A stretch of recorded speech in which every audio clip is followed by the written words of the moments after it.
So I've got a pan here over medium heat. Into there, I'm going in with 2 tablespoons of butter. Now, if you wanted to do this vegan, you totally could. You could do this with oil. You could do it with coconut oil. You could also use ghee if you have ghee, which is clarified butter. I'm going in with butter, though, because I like butter. It tastes delicious. So I'm just going to melt that down and let it do its thing.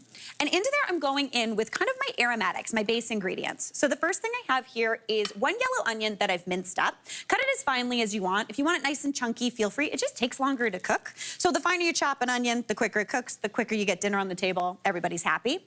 Now into there, I'm also going in with a carrot that I've diced up as well. I chose carrots here because carrots and the lentils are kind of the same color, so they kind of all go together. But if you wanted to, you could throw celery in here, a little bit of fennel, really whatever you've got hanging out in your fridge is going to be good to go. All right, I'm going to give that a stir.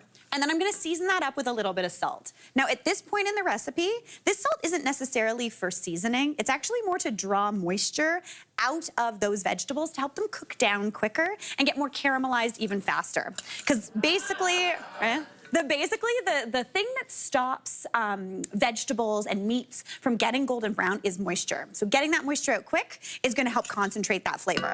Now, in addition to that stuff we've got going on in there, I'm also going in with about 1.5 teaspoons of coriander seed. Now, coriander seed is the seed of cilantro, but it doesn't taste like cilantro. It doesn't have that soapy taste if that's what you feel like cilantro tastes like, but it gives a really good pop, almost a lemony flavor. So about 1.5 teaspoons is going straight on in. Now, if you don't want those little pops of that coriander, feel free to use ground coriander. That would work as well. But we're just going to toast this up for probably about, I'd say 4 to 6 minutes, just until it's a little bit golden brown and softened. We're going to get that cooking. Turn the heat up. All right, while that starts doing its thing, we're going to get a little spicy. We're talking jalapeno. So not too spicy. We're just using a jalapeno here. Jalapenos are not too hot. And when you cook them down, I find they get a little bit more mild, which is a dream. So you can use anywhere from a half a jalapeno to a whole jalapeno. I'm just going to use the actual flesh here, not the seeds. So basically what I like to do is kind of go around the sides just to get that beautiful flesh off. And then you leave that rib and seed, because that's where all the spice basically is. Any bit that's come along with it, honestly, I like things hot, so we're gonna keep it in. But if you really don't like that heat, you can sub this out with bell pepper. You can even just remove all of those ribs and seeds really, really well. Again, cooking it down, it's not gonna be as punchy as you think it is. All right. That's looking great. Now, into there, I also want to work on some more aromatics. So I've got a few cloves of garlic that I've already minced up, but I also need some ginger. And I love fresh ginger, and I always keep my fresh ginger in the freezer. It sounds kind of strange, but honestly, this will last forever. You're never gonna find this in your weird, like, apple bowl looking like a dried out hand. Because if you leave it at room temperature, it kind of dries out weird. Whereas if you stick this in the freezer, it helps to kind of break down the tough fibers of that ginger, and it keeps it fresh. My favorite thing, though, is I don't even have to peel it. So all I'm gonna do is just grate it on a microplane. And you want anywhere from, I'd say, 2 to 4 tablespoons. If you didn't have fresh ginger here, you could use dried ginger. But I find dried ginger is a little more sweet tasting. It doesn't have the same kind of spice and heat. So just give that a good grate. I'm gonna pretend that's 2 tablespoons. It's not. I feel like this audience knows that that is not 2 tablespoons, but we're gonna go with it anyway. All right, now into that pot, I'm gonna add in that beautiful chili, that ginger. Now, I would cook these vegetables down a little bit longer just to get them a bit more softened, but we're just gonna speed things up today. I'm going in also with that garlic. I've got 3 cloves of garlic that I've minced up, going right on into the pot. Give that a stir. And once you add these, you immediately start smelling a bit of that heat. That jalapeno gives you a little bit of deliciousness. Super, super tasty. Now, that only needs to cook down for about a minute. I really don't like cooking my ginger and garlic too long because I find it gets a bit bitter. This is just gonna cook off that raw flavor. But now we're gonna add in our spices. And anytime I'm adding spices from my spice cupboard, I like to toast them in the pan over the heat first. That just brings their flavor back. So the first thing I need is 1 tablespoon of curry powder. You can use hot curry powder, you can use mild curry powder, whatever you've got hanging around in your pantry. About 1 tablespoon is good. To be honest, I don't usually use measuring spoons when I'm measuring spices. I just more measure with my heart. But you know, today we're gonna do measuring spoons. Now, into there, we're also going in with 1 teaspoon of turmeric. And turmeric is really, really great. It brings a nice lemony flavor. It's also really good and I think antioxidant-y, which is good for nutrition. So we're good to go. All right, into there. It also brings a really bright, beautiful color. Then I'm also adding in half a teaspoon of cumin. Cumin gives you a really nice kind of lemony hit, kind of smoky, kind of savory. So that's going in too.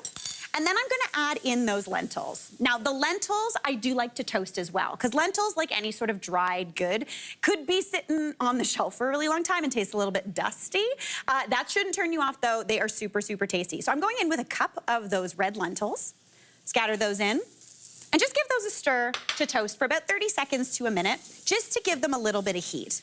Once those are toasted, can you smell the spices? It's very tasty. I'm very excited about it. Now, into there, we're gonna go in with our liquid. So the first thing I need is 2 cups of water.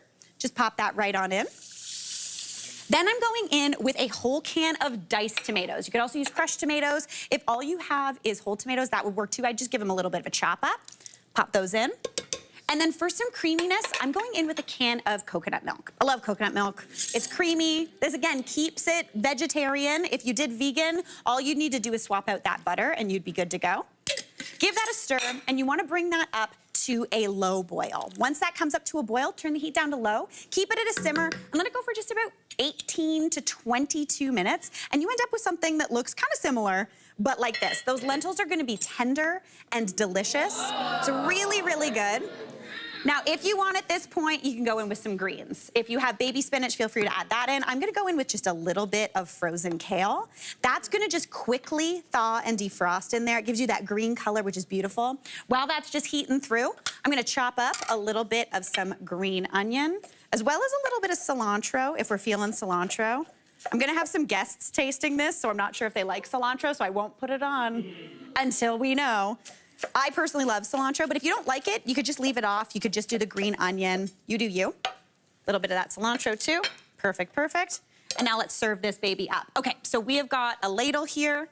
I've got my bowls. This is a bright, super hearty stew made in absolutely no time flat.